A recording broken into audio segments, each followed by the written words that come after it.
ಏನು ಬಿಜೆಪಿ ಅವ್ರ ಕಾಲದಲ್ಲಿ ಯಾವುದೇ ರೇಪ್ ಆಗಿರ್ಲಿಲ್ವಾ ಅನ್ನುವಂಥದ್ದು ಬೆಂಗಳೂರಿನ ರೇಪ್ ಕೇಸ್ಗೆ ಸಂಬಂಧಪಟ್ಟಂತೆ ಪ್ರತಿಕ್ರಿಯೆ ನೀಡುವಾಗಿ ಮಾತಾಡಿದರು. ಈಗ ನಾನು ಯಾವುದೋ ಒಂದು ಪ್ರಕರಣದ ಬಗ್ಗೆ ಹಿಂದೆ ಆಗಿರಲಿಲ್ವಾ ಅಂತ ಕಾರಣ ಕೊಡ್ತಕ್ಕಂಥ ಮುಖ್ಯಮಂತ್ರಿಗಳ ಈ ಕಾರಣಗಳಿದೆಯಲ್ಲ,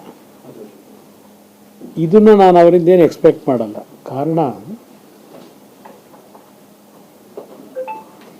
ಹಿಂದೆ ಏನಾಗಿತ್ತು ಅನ್ನೋದು ಮುಖ್ಯ ಅಲ್ಲ, ಹಿಂದೆ ಆಗಿರ್ತಕ್ಕಂಥದ್ದನ್ನು ಯಾವ ರೀತಿ ಸರಿಪಡಿಸ್ಲಿಕ್ಕೆ ನಾವು ಪ್ರಾಮಾಣಿಕವಾಗಿ ಸರ್ಕಾರ ಕೆಲಸ ನಿರ್ವಹಣೆ ಮಾಡ್ತಾ ಇದ್ದೇವೆ ಅನ್ನೋದು ಮುಖ್ಯ. ಇಲ್ಲಿ ಹಲವಾರು ಸಂದರ್ಭದಲ್ಲಿ ಇವೆಲ್ಲ ಇತ್ತೀಚೆಗೆ ಇಡೀ ದೇಶದಲ್ಲೇ ನಡೀತಿರತಕ್ಕಂಥದ್ದು ನಾನು ನೋಡಿದ್ದೇನೆ. ಆದರೆ ಆಗಿರ್ತಕ್ಕಂಥ ತಪ್ಪುಗಳಿಗೆ ಈ ಸರ್ಕಾರದ ವೈಫಲ್ಯಗಳಿದೆಯಲ್ಲ, ಅದನ್ನು ಮುಚ್ಚಾಕೊಳ್ಳಿಕ್ಕೆ ಹಿಂದೆ BJP ಸರ್ಕಾರದಲ್ಲಿ ನಡೆದಿರಲಿಲ್ವಾ ಅಂತಕ್ಕಂಥ ಸಬೂಬು ಮುಖ್ಯ ಅಲ್ಲ. ಇಲ್ಲಿ ಮುಖ್ಯಮಂತ್ರಿಗಳು ಮೊನ್ನೆ ರಾಜಕೀಯಕ್ಕೆ ಬಂದಿರತಕ್ಕಂಥವರಲ್ಲ ಇವರು.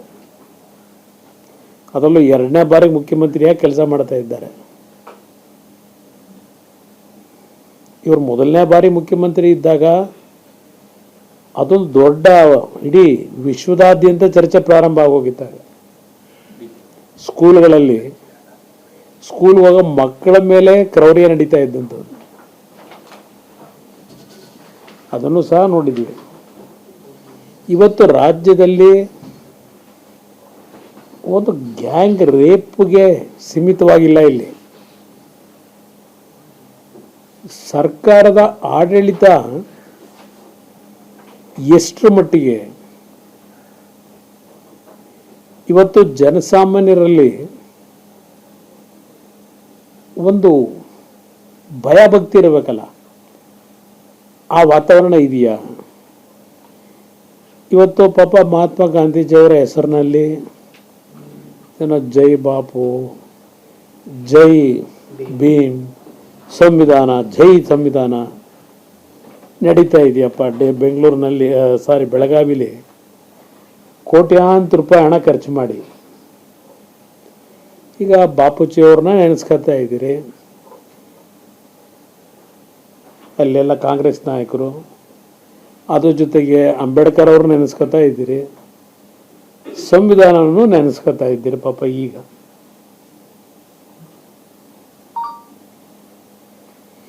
ಏನು ಸಾಧನೆ ಮಾಡಿದ್ದೀವಿ ಅಂತೇಳಿ ನೆನೆಸ್ಕೊತೀರಿ?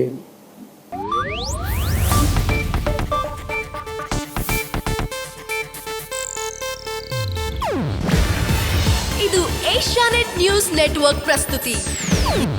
ನೀವು ನೋಡ್ತಿದ್ದೀರಾ ಏಷ್ಯಾನೆಟ್ ಸುವರ್ಣ ನ್ಯೂಸ್.